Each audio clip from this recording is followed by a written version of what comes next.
algo menos nerviosos, más calmados, pero siempre hay que tener los pies en el suelo porque esto también puede cambiar en cualquier momento. Abrimos ya Momentum de la economía y los mercados, hoy con Irache Oria, a la que enseguida vamos a saludar, y al que ya saludamos enseguida es a José María Lecube, director de renta fija de Dunas Capital. Hola José María, ¿qué tal? ¿Cómo estás? Muy buenas tardes.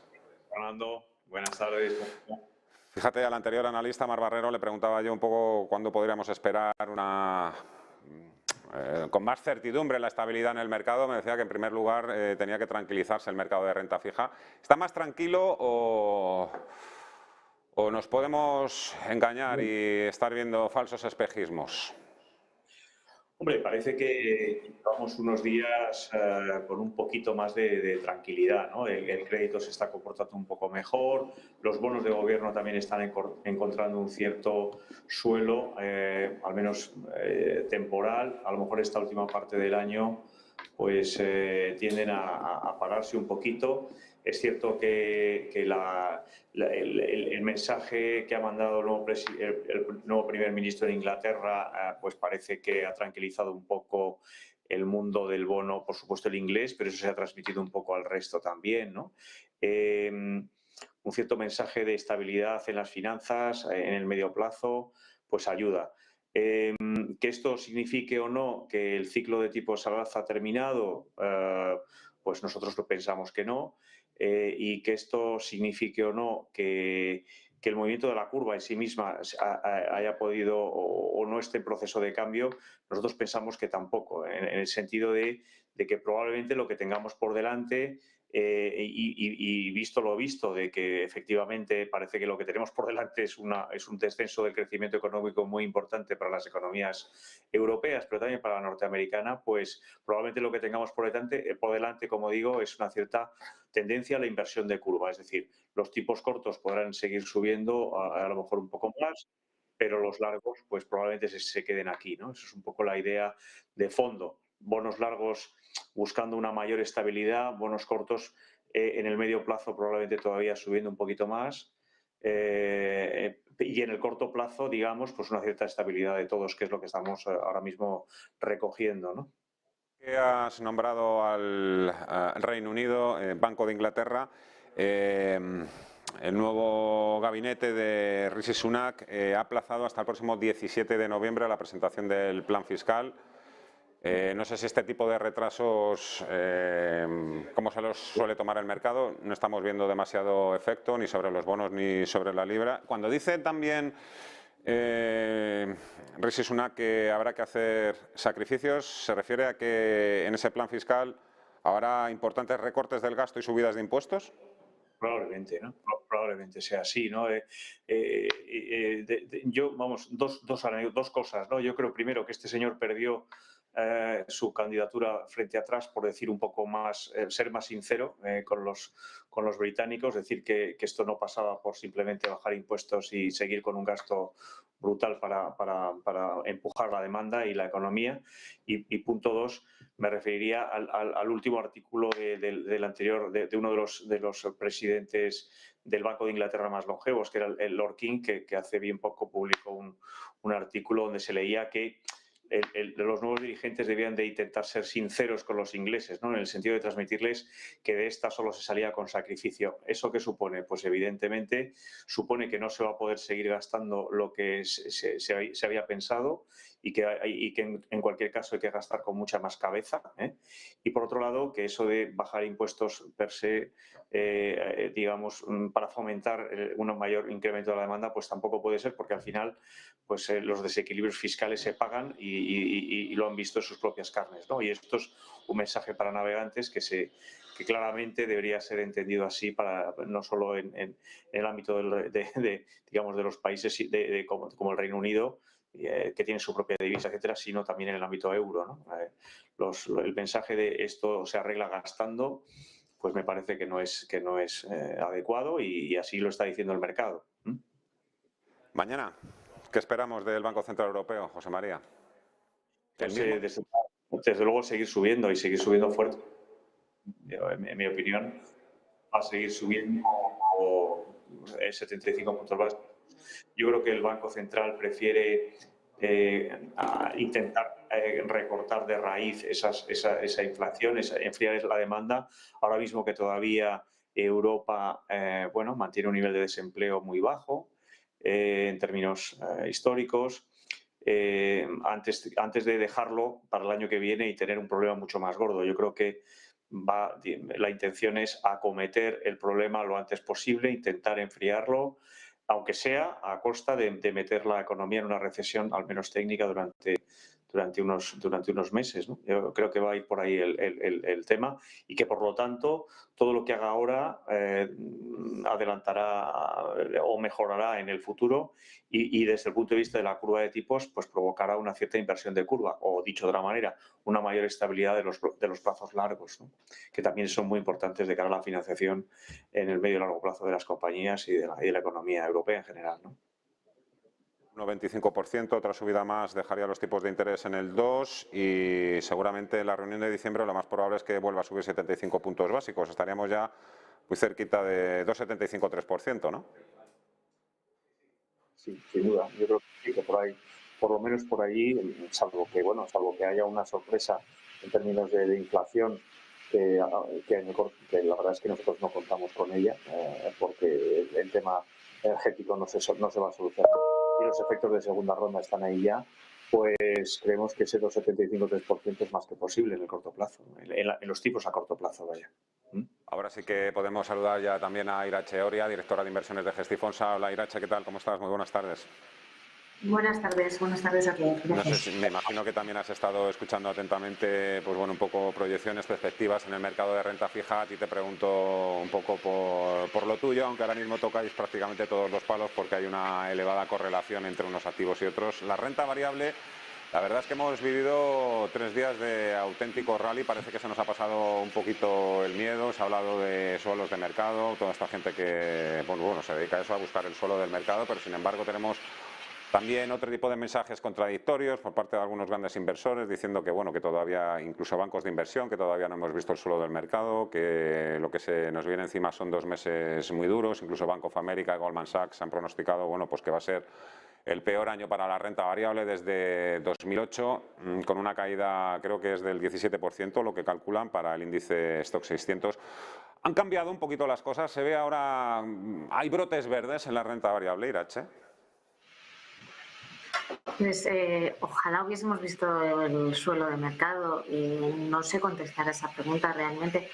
No nos podemos olvidar que en julio tuvimos un movimiento muy similar a lo que estamos viendo ahora mismo. Es decir, en el momento en que se empezaron a presentar malos datos macroeconómicos que apuntaban a una desaceleración en el crecimiento y a ese entorno de recesión que parece que nos va a llegar, el mercado empezó a encontrar menores subidas de tipos por parte de los bancos centrales y tuvimos cierto rally en julio, principios de agosto, que luego se desinfló a una velocidad rapidísima y tuvimos un mes de septiembre con mucha sangre en el mercado, con lo cual nosotros esto nos lo estamos tomando con mucha cautela.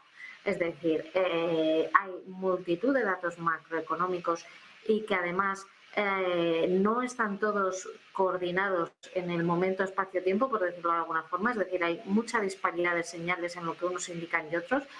Es cierto que es complicado hablar de un entorno de recesión cuando tenemos las principales economías con plenos empleos, pero lo que sí que hemos visto en los últimos días es que se han presentado pues, datos pues, de confianza del consumidor, el IFO alemán, que todos apuntan a esa desaceleración y parece que eso ha llevado al mercado a descontar que los bancos centrales van a relajar un poco sus movimientos de tipos, ¿no? Y eso es lo que está apoyando este movimiento. Luego, además, también hay otra cosa que ya lo comentamos la semana pasada, que estamos en plena presentación de resultados. Están en Estados Unidos más avanzados que en Europa, como siempre. Y la verdad es que, salvo ciertas excepciones que además ayer pues, fueron como más significativas por el lado tecnológico, los resultados están siendo relativamente buenos. Y relativamente buenos en el sentido que las empresas consiguen mantener sus márgenes y consiguen mantener los niveles de ventas y los ingresos. No todas las compañías, no en todos los sectores, pero en general sí que los resultados están batiendo expectativas y esto está dando un poco esas alas a esos mercados de renta variable. También estamos hablando de un mini rally desde unos niveles relativamente muy bajos, ¿no? Con unos niveles de valoraciones pues que ya se habían puesto muy atractivos. Entonces, es una mezcla de muchos eventos. Mañana tenemos Banco Central Europeo, como ya se ha comentado. Veremos cuál es el mensaje y la dureza que dan en sus señales, ya no solo en cuanto a subidas de tipos, sino también respecto a los TLTROs y el quantitative easing, la retirada de todo tipo de estímulos. Y en la próxima semana tenemos reunión de la FED, ¿no? Que son un poco los más duros o por lo menos los que por ahora han dado unas señales de políticas más restrictivas, ¿no? Si hay cualquier señal de debilidad en bancos centrales en ese movimiento de subidas de tipos, creemos que este rally de la renta variable puede seguir y, como digo, muy soportado en beneficios empresariales que están dando un poco alas, ¿no?, a los mercados. Luego no tiene nada que ver el comportamiento de las bolsas en este mes de octubre con lo que sucedió en septiembre. En octubre, en el acumulado del S&P 500 lleva una subida del 7% frente a una caída del 9% en el mes de septiembre. Ahora te voy a preguntar precisamente, Irache, si hay que cambiar de cromos, bancos por tecnológicas, ahora que los bancos son los que están brillando este año en la bolsa y las tecnológicas están más defenestradas, o llegamos ya tarde a ese cambio una vez que ya empezamos a tener ya ese run de que podría haber un giro en la política monetaria y, por tanto, lo que más ha sufrido también podría ser lo que mejor se comporte a partir de esos momentos. Antes, tengo una última hora. Antes estábamos hablando de impuestos en Reino Unido, impuestos que nos van a freír también aquí en España. Tenemos esa última hora. El Ministerio de Hacienda ha adelantado a este año, a 2022, la entrada en vigor del impuesto de solidaridad para las grandes fortunas, con el que el Gobierno espera recaudar alrededor de 3.000 millones de euros en 2 años. ¿Por qué es importante? Bueno, porque hasta ahora el Gobierno lo que había dicho o anunciado era que el impuesto entraría en vigor en 2023 y que se iba a extender también a 2024, pero bueno, las prisas, los agobios, pues llegan también al Palacio de Moncloa, al Ministerio de Hacienda, que ha decidido adelantar. Entendemos también que tiene mucho de propaganda y mucho de populismo este tipo de anuncios, ¿no? Pero ahí así están las cosas. Oye, Irache, llegamos tarde. Tú ahora mismo en las carteras, por ejemplo, cambiarías eso. ¿Habría que aumentar el peso del sector financiero y reducir tecnología? Algo que ya debería haberse hecho hace tiempo, o llegamos tarde a ese cambio. Bueno, yo te diría que las dos cosas, que efectivamente se tenía que haber hecho ya, que los bancos han recogido parte de esta subida de tipos de interés y sus mejoras en márgenes, pero es cierto que pensamos que esta dinámica puede seguir a lo largo de todo el año 2023, es decir, nos quedan todavía subidas de tipos adicionales y hay mucha actividad de los bancos que todavía no se ha revisado, ¿no? Pues el tema hipotecas se revisan semestralmente, anualmente, con lo cual hay mucho margen todavía por entrar en contabilidad y que va a seguir favoreciendo pues esas presentaciones de resultados y esas mejoras en EBITDA, ¿no? Es cierto que hay mucha sensibilidad a los resultados de los bancos. Hoy ha presentado Santander en España, ha presentado mejora en márgenes, pero también un incremento en costes que estaba por encima de lo que el mercado está descontando y se le está castigando. Es decir, como tú bien dices, los bancos han tenido una progresión y han recuperado mucho apoyándose en esa mejora de sus márgenes, con lo cual la sensibilidad es muy alta a cualquier dato que empeora ese crecimiento en márgenes, pero nosotros pensamos que esta dinámica puede seguir a lo largo de todo el 2023. También es cierto que en la medida que mejoran los márgenes, también hay bancos que están empezando otra vez a adoptar previsiones por el entorno macroeconómico, es decir, esas provisiones que se retiraron en el año 2021 que se habían hecho con el COVID, pues empezamos a ver otra vez provisiones que van ligados un poco al temor al incremento en mora, ¿no? Lo que pasa que pensamos que puede haber cierto decalaje y que la mejora en márgenes es más a corto plazo que la mora, que podrá llegar con un poco más de retraso, ¿no? Con lo cual no vemos una mala foto, por lo menos para el primer semestre del año 2023, para el sector financiero. Y para el sector tecnológico, pues bueno, ayer vimos un ejemplo muy claro. Presentaron dos de las grandes, presentó Alphabet, presentó Microsoft. malos resultados por la parte de desaceleración en el consumo. Esto está bastante presente en todas las compañías, tanto en Europa como en Estados Unidos. En Microsoft, menores ventas directamente, en Alphabet, menor inversión en publicidad. Y esto creemos que es una tendencia que también se puede prolongar en el tiempo. Además, son compañías donde las subidas de tipos de interés pues no les favorece por sus elevados endeudamientos. Con lo cual, creemos que la dinámica que hemos visto en los últimos 6 meses de divergencia entre estos dos sectores se puede mantener todavía en el tiempo. ¿Es tarde para entrar y para tomar esta posición? Pues es un poquito tarde. Es un poquito tarde, se debería haber hecho ya, porque mucha parte de esto ya está recogido, pero todavía le hemos recorrido a que se siga manteniendo la disparidad en la evolución. Vuelvo a los bonos. José María, estoy viendo caídas hoy en el rendimiento del 10 años americano. Está, bueno, pues hoy podría caer perfectamente por debajo del 4%, pero sí que estoy viendo subidas en los rendimientos de los bonos europeos. ¿Qué es lo que no ha gustado? Porque hasta hace unos minutos, si no me equivoco, estaban cayendo, aunque bueno, tampoco, no es por este factor o por, ya sabes que los periodistas queremos saber también todo al minuto, ¿no? Están ahí otra vez, vemos mucha volatilidad, ¿no? Oye, por cierto, también, José María, el tema de, que lo ha tocado también Irache, el tema del tapering. Se habla del tapering, creo que el Banco Central Europeo tiene previsto empezar con la carrera de los estímulos, empezar a dejar de comprar bonos y todo esto a partir del primer trimestre de 2023, pero al mismo tiempo se habla de que en el futuro no va a quedar otro remedio que volver a las recompras de los bonos. Parece todo un lío, ¿no?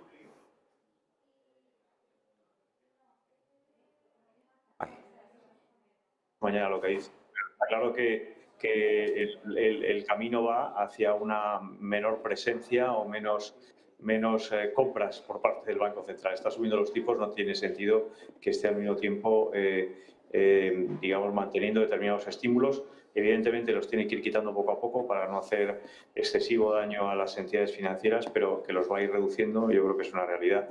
Respecto a la posibilidad de comprar bonos o no, bueno, pues de nuevo es algo parecido y también irá conforme a la necesidad, ¿no? Yo creo que al final una de las cosas que tiene que evitar a toda costa el Banco Central es el riesgo de fragmentación entre los distintos participantes en el euro, es decir, no puede permitirse que yo qué sé, pues que un bono como el italiano, como el español o como el portugués se vuelva a ir a niveles, o los griegos, ¿no? Se vuelven a ir a niveles estratosféricos, los famosos spreads que hace tiempo que no hablamos, las primas de riesgo, ¿no? Eso es algo que no puede permitirse el lujo de que ocurra y por supuesto, la herramienta la va a tener preparada en ese caso. ¿Comprará bonos? Pues probablemente. Entiendo que esa posibilidad existe y a lo mejor se refiere a eso, ¿no? Esa sospecha por parte de los agentes del mercado. En cualquier caso, la realidad es que vamos hacia políticas monetarias más restrictivas y sobre todo acompañándolos de gastos fiscales muy elevados por parte de muchos países, anuncios de gastos fiscales muy elevados, presupuestos que no acaban de encajar, como el caso español, que estamos teniendo noticias de muchísimas agencias con dudas importantes sobre este aspecto. Y bueno, pues en ese sentido la política monetaria seguirá siendo digamos, a menos, ¿no? Y respecto a la otra cuestión, ¿cuál era? Perdóname, Fernando, he perdido un poco el otro aspecto que querías tratar. Te podría hacer 800.000 preguntas más, ¿eh? De momento a España no le han tocado el rating. Oye, mira, buena pregunta. ¿Por qué se le pide más a Estados Unidos por un bono a 10 años que a España? Que es algo que dice todo el mundo. ¿Pero cómo es posible? Cierto, que a España le pidan un 4, a Estados Unidos le pidan un 4 y a España un 3,29 ahora mismo. Lleva siendo así de tiempo, ¿no? Lleva siendo así bastante. Hombre, hay una diferencia de tipos en el corto plazo más que manifiesta y un momento de ciclo incluso distinto, ¿no? La economía americana sigue a unos ritmos de crecimiento bastante más elevados, ¿no? evidentemente, si me preguntas qué estamos haciendo nosotros, pues nosotros en términos del Treasury, por ejemplo, pues estamos comprando, ¿no? Cuando decías antes, pues oye, el Treasury probablemente se vuelva a meter por debajo del 4, pues bueno, llegará un momento en que, digamos, esa rentabilidad ya es suficientemente atractiva y a nosotros nos lo parece así. Y nosotros vamos, de hecho, en términos de duración de tipos de interés, estamos ligeramente por debajo de nuestro benchmark porque todavía pensamos que los tipos de interés pueden, en un escenario central, pueden seguir repuntando más, pero no estamos muy lejos de ese benchmark, ¿no? ¿Y cómo estamos construyendo esa duración? Pues en buena medida comprando treasuries, comprando bonos americanos, que no es que lo compráramos al 4,25 como los compramos hace la semana pasada, pero también los hemos comprado al 4 y también los hemos comprado al 3,5, ¿no?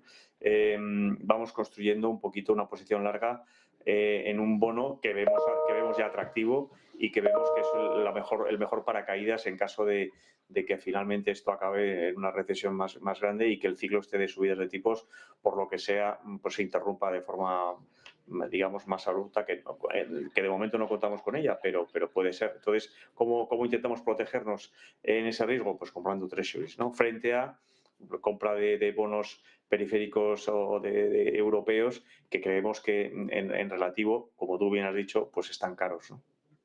Está hablando también la directora gerente del Fondo Monetario Internacional, Georgieva, dice que los efectos positivos de las tasas de interés más altas se sentirán en 2024. Entiendo que lo está diciendo por la inflación, no por el resto de la economía. José María Lecube, director de renta fija de Unas Capital, Irache Oria, directora de inversiones en Gestifonsa. Ha sido un gran placer. Muchísimas gracias a los dos. Que vaya bien la semana y hasta la próxima. Adiós. Hasta luego. Adiós. 12:47, pausa y nos quedan todavía los gráficos. Hay que analizar Alphabet, hay que mirar también a Microsoft, a los índices, S&P 500, Nasdaq. Más Ribes nos espera.